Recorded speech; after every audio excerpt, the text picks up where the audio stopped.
So in this video, we're having a look at the 2020 question on acid base, pH and indicators. You can see that A and B are pretty straightforward. Part C is actually on the water chapter, and part D and E and F are looking at some of the calculations. I suppose this paper came out in November, so there isn't a marking scheme up for it yet. So this might be one of the more useful videos that I can go through for you. Part A, first of all, very straightforward. According to Bronsted-Lowry theory, what's an acid? An acid is a proton donor.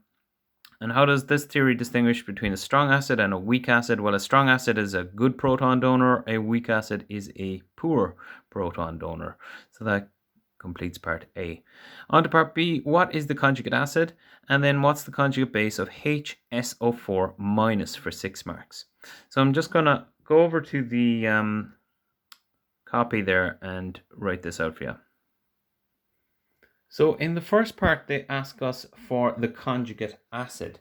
So if we're looking for the conjugate acid, well, the substance itself must be acting like a base. And in the second one, they're looking for the conjugate base. So it must be acting like an acid. Now, it's probably easier to do the second one first, actually, because we've just been talking about an acid. We said an acid is a proton donor. Well, if this is acting like a proton donor like an acid does, then the conjugate base would be SO4 minus, and this is your proton that's been donated by the acid. So the answer is SO4 minus. In part 1 of part B, if this is acting like a base, well, a base is the opposite to an acid, so it's a proton acceptor, so it must be accepting a H+. So the conjugate acid is H2SO4, and there is no charge on that because the pluses and minuses balance out. And that's the answer there for part B for 6 marks. As I said, part C is looking at chapter 19 on water, so we're going to move on to part D because we're just looking at the acid-base stuff at the moment. The pH of the sparkling water is 5.6, while the pH of the source water was 7.2. Calculate the H+ concentration of the sparkling water. Well, the sparkling water, the pH is equal to 5.6. And if we use all the information that we have, we know that the pH is equal to minus log to the base 10 of the H+ concentration. And the reverse of that is that the H+ concentration is equal to the anti-log of the minus pH. So that's what we're going to be using for part 1 to fill in here. We've got anti-log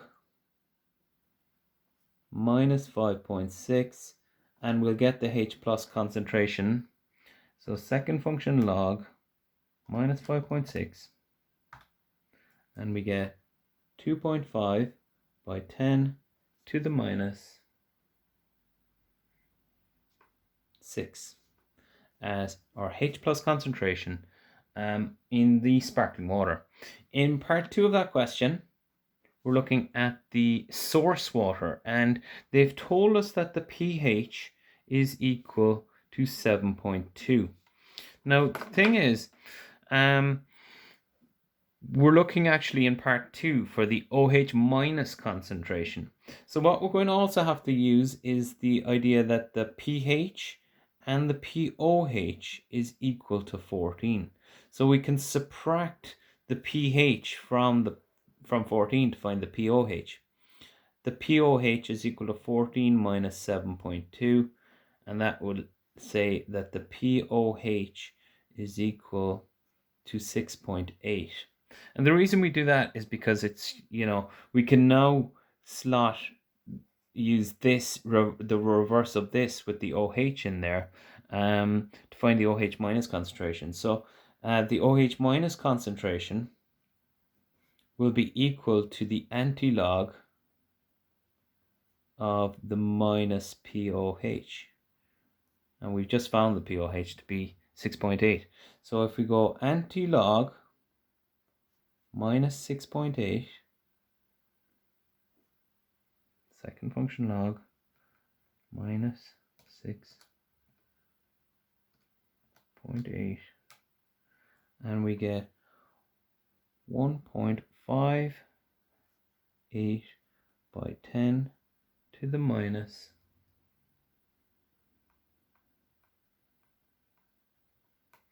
7.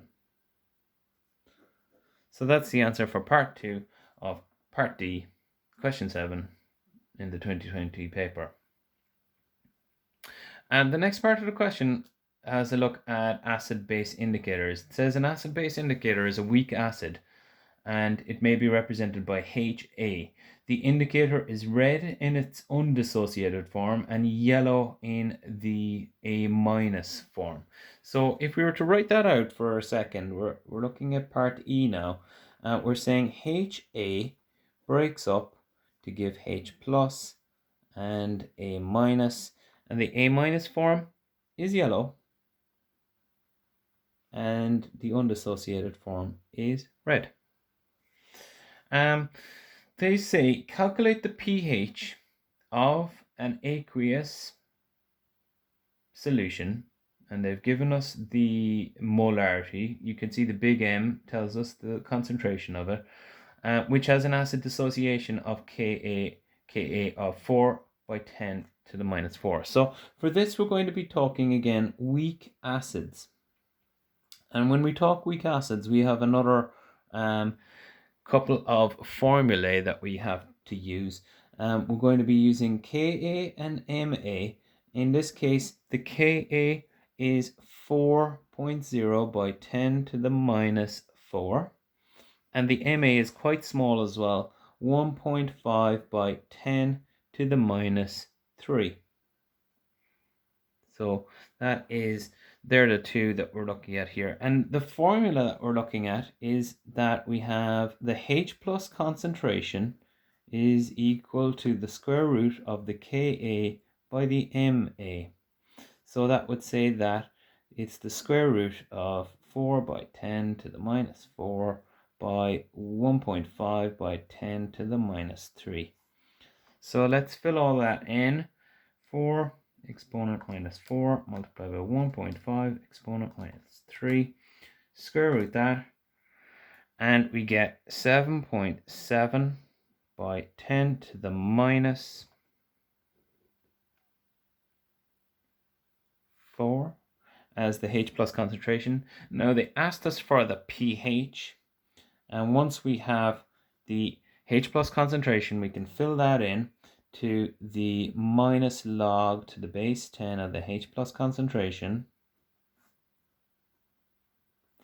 So that will say minus log to the base 10 of the 7.7 exponent minus 4, and we get a pH is equal to 3.11 as our pH of that weak acid that is the indicator, for 6 marks for part E.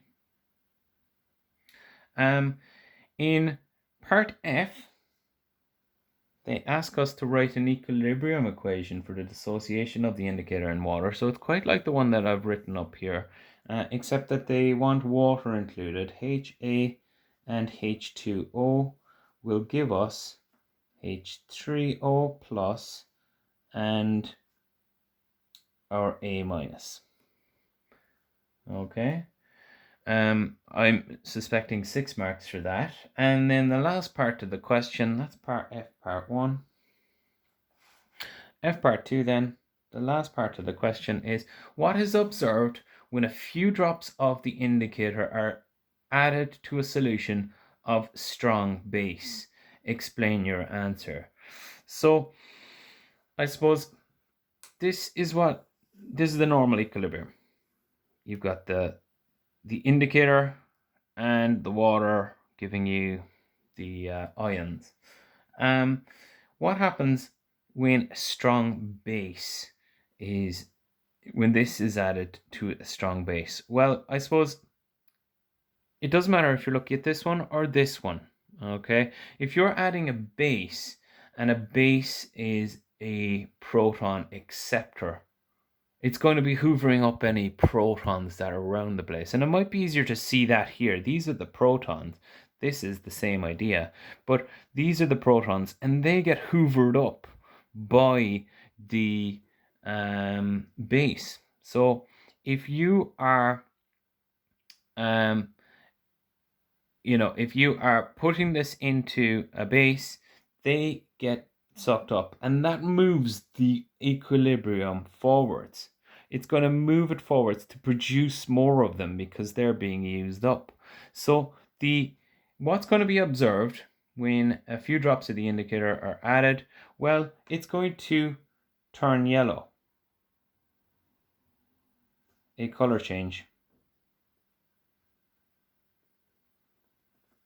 to yellow. And why? It's because the H pluses are getting absorbed. So that's moving the equilibrium forwards towards the side that is yellow.